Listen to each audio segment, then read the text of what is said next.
Welcome to Modern Homestead, Alaska. I'm Jessica, and as these storms continue to rage outside here in the Alaska wilderness, we invite you to come inside. Join us in the homestead as we reflect on the past year. 2025 has been full of ups and downs, heartbreak, loss, as well as some great victories and some good news. And as we reflect on all of that, we're transitioning the homestead from Christmas to a New Year's winter resolutions and a winter wonderland inside. We ask you to join us as we reflect on the past, look forward to the future, as well as we will be sharing the heartbreaking loss of our beloved Roberto.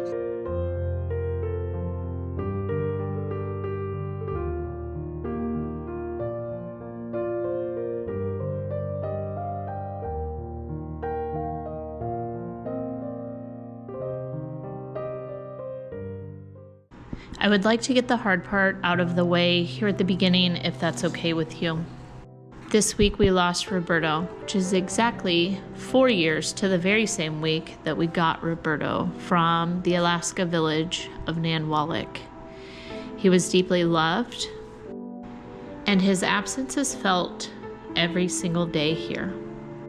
There really is no way to put into words what he meant to our family, but it felt important to acknowledge him and the space he still holds in our home. Just about a year ago, Roberto started having seizures. We did everything we possibly could, every option made available to us, every food choice, every medication, but in the end, we were not able to save him. Roberto never met a stranger. He was a gentle giant with the kindest heart. He loved everybody he met, and if there was a once-in-a-lifetime love in a form of an animal, Roberto was that for my mom.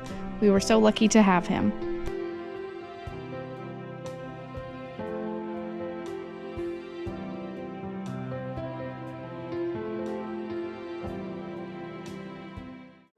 "2025 wasn't all heartbreak and loss. In fact, it was a really good year. There were many beautiful moments and amazing changes that happened up here on our little homestead, and I would like to talk about some of them now. One other thing that changed this year, and while it's not the focus of this channel, it is part of our real life, and that is our health. Together, Aaron and I have lost over 50 pounds. Not because we're on here trying to promote a certain way of eating or telling anyone else what they should do, but simply because this is what we're doing on our home, and it's been working for us. When we talk about food or weight, it's never meant to advise or direct for anyone else. It's just a reflection of where we are in this season of life. Going into 2026, our goal is to continue taking care of our health in a way that supports the work that we do here and the life that we're building. I was also able to share with you my emotional journey over the years with hepatitis and getting those test results back that were the best test results that I have ever gotten. And I was so excited to share all of that with you. And I look forward to a happy, healthy 2026. Looking forward to see what Aaron and I can do to continue making good changes. The number one top thing, let's just get into it, is while we were moose hunting, our son Caleb asked Destiny to marry him. And in July of 2026, we will be gaining the most beautiful, kind-hearted, sweetest daughter-in-law imaginable. She is an absolute blessing. Congratulations, Caleb and Destiny. 2025 was a year of trying my hand at new things, some big, some small, and some that surprised me along the way. Right now, I'm taking apart this floral arrangement that Aaron gave me for my birthday. Instead of letting it fade away as it was, I wanted to give it new life. Bring in soft, white winter flowers, reshaping it, letting it become something different but still meaningful. That feels a lot like this past year. We tried so many new things, new approaches in the garden, new filming styles on the channel, stepping outside what felt comfortable and familiar.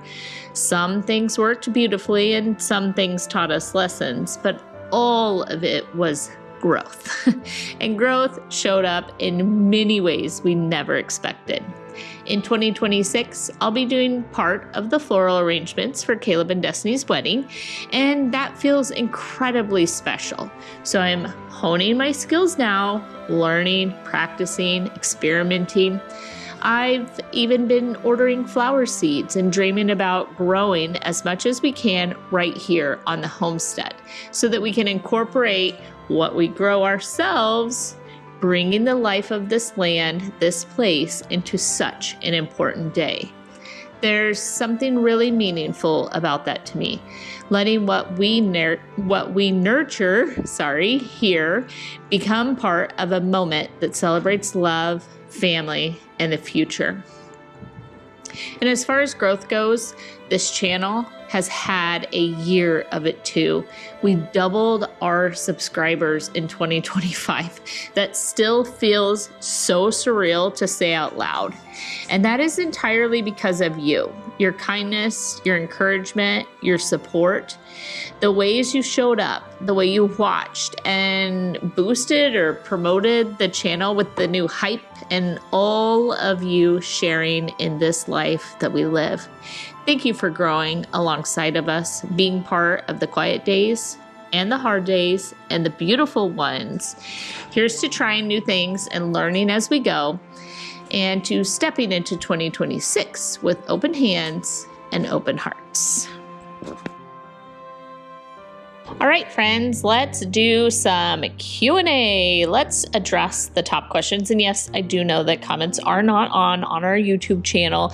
I do, however, still get comments or questions through Instagram and email, both at Modern Homestead Alaska and modernhomesteadalaska@gmail.com if you need to get a hold of me for any reason. And yes, we still get comments and questions and concerns those ways. So I thought I would take a moment and answer some of those top questions that we actually got throughout the year. And one of those questions happens to be my jar labels. And you'll see the jars in the kitchen as well as the pantry and everywhere else. No, you cannot order them. However, you can make them or have them made. My beautiful neighbor makes all of the labels for us, including the jars for the cow's milk and everything else. It's akin to a Cricut. I forget what she told me it is called that she makes the labels on, but she just designs them and then prints them out or cuts them out of the vinyl, and then you just stick them to the jar. They wash really well. However, once you put labels on it like that, you need to hand wash all of your jars. But because we have no dishwasher, I hand wash everything anyway. So no big deal. But that is a top question that I constantly get.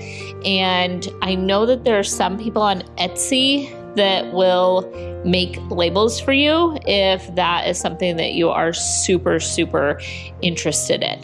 Another question that we get constantly is, how do you afford homesteading?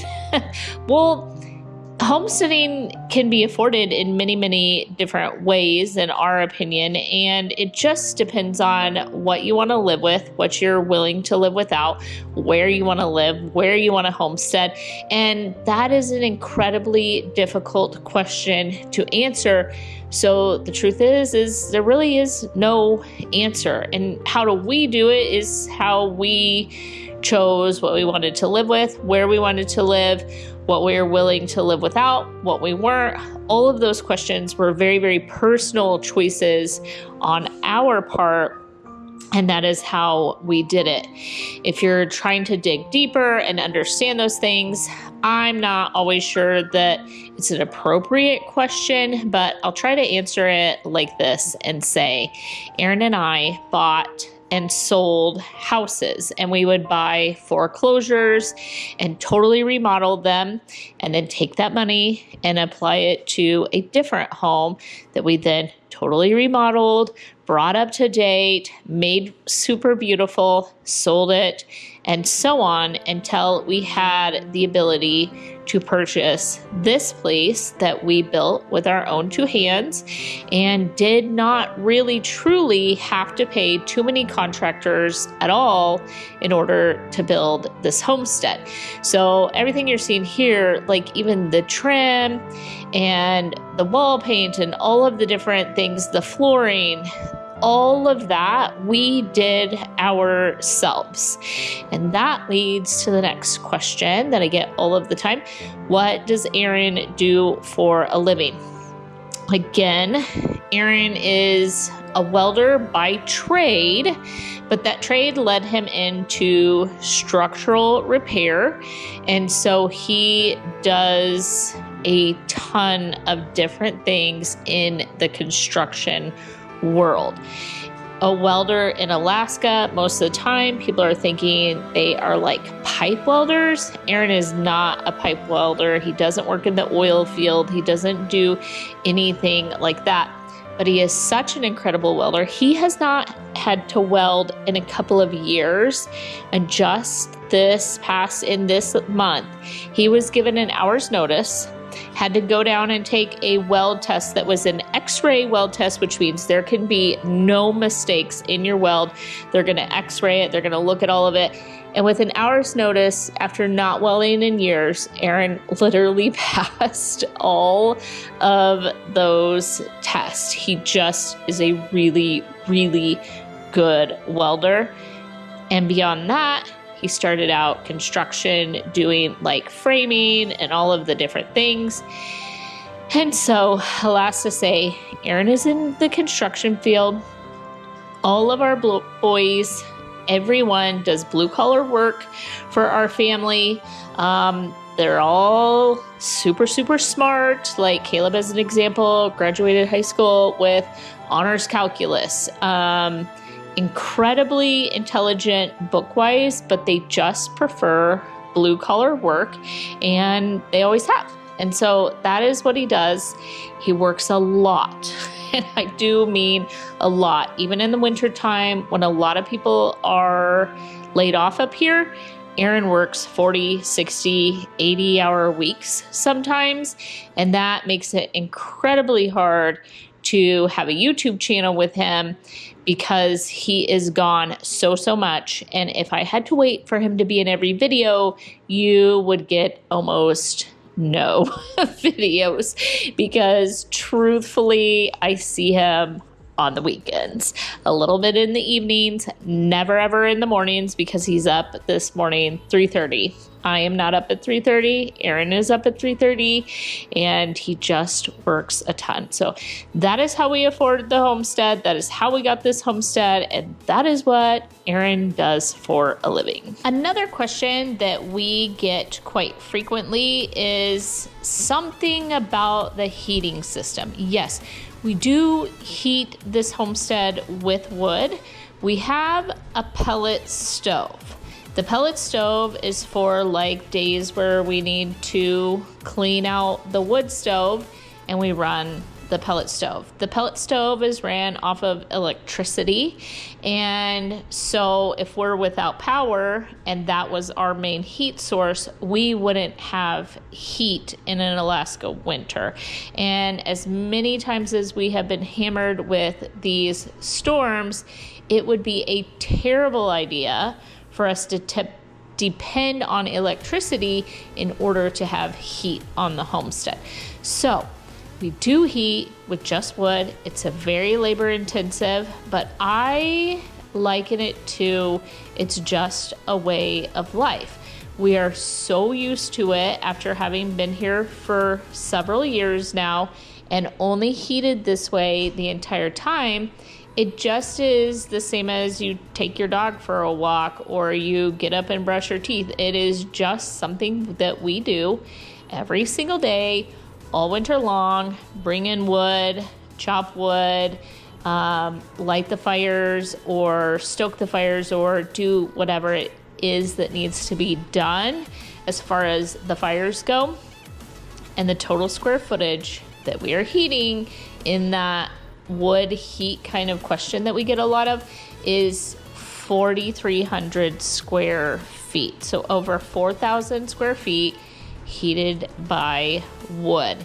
The design behind all of that has to do with kind of the New England states of the US, the way in which they used to use fireplaces to heat large homes. So you can look into all of that and try and design kind of a heating way of doing that.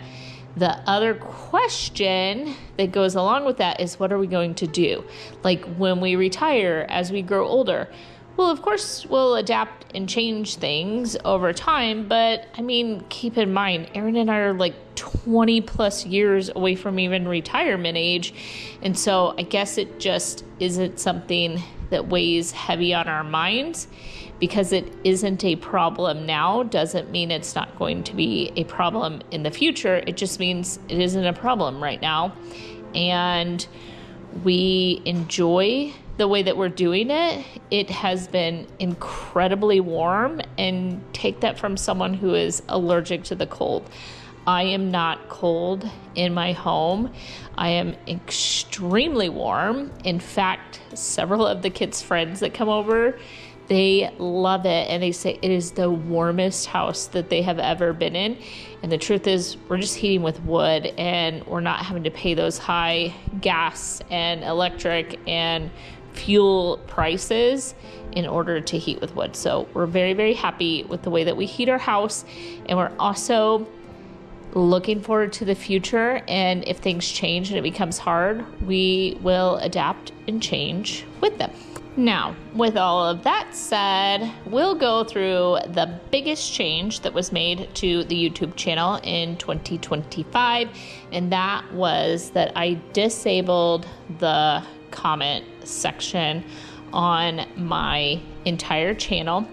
Yes, there are still videos where commenting is available, and that is because it is a tedious and labor-intensive job to go through every single video I have ever created and do a bunch of back office stuff to it in order to disable the comments.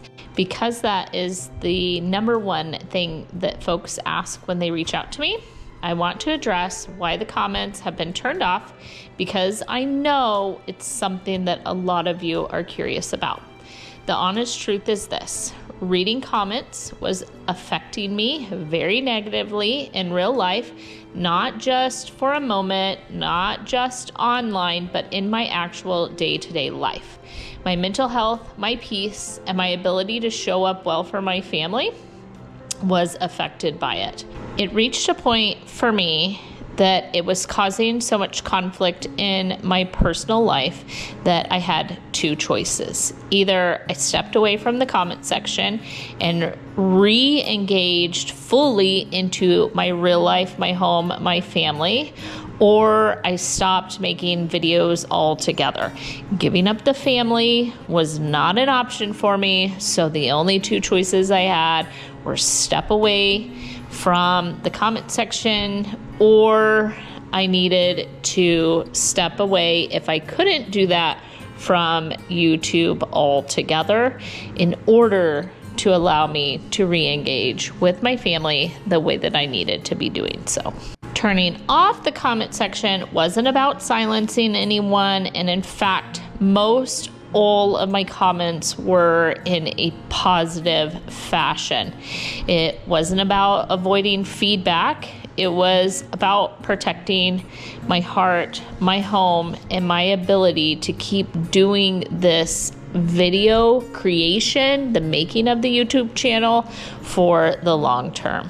And it hasn't been without its pushback. I have been called a lot of hurtful things for this decision, and I want to be very clear.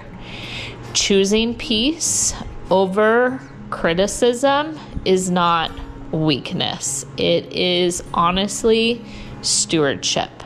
I I guess, wasn't mature enough according to some of the comments I got in order to handle it. But the truth was, I was mature enough to step away and say, my family and my peace of mind matter, and I need to do what is best for me and my home.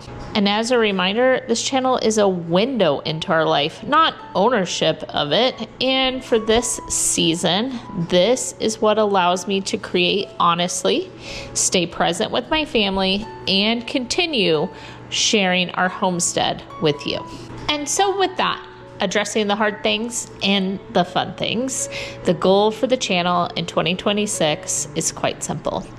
We desire to continue to bring good, wholesome content to YouTube in a world that is hurting, in hopes to be just a lighthearted, an easy place, a peaceful place for you to come and hang out, to rest with us just a bit, to see the life that we're creating here, and to just spend time without the pressure of all of the different things on you. Just come and enjoy some time with us. And if I'm being perfectly honest, I would like to get that play button. I would like to hit the 100,000 subscribers that are required in order to get that play button. It seemed like such a far off dream.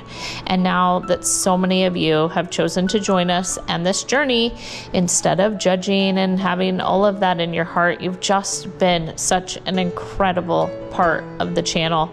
I would like to see that continue to grow. And that's just being honest. With that, I do hope that you enjoyed this video. I hope you enjoyed spending some time on this homestead with us. I hope that you choose to join this channel if you haven't yet, as 60% of you that watch my videos are not subscribed to the channel, and that's okay. There is today. You have today to join, and tomorrow and into the future. So thank you all. I hope that you are blessed. I hope you have an incredible week and year ahead of you. Happy New Year if I haven't wished it to you yet. Enjoy the time ahead of you. I hope to see you in the next video. Goodbye for now. And to my great dog love, I'll see you later.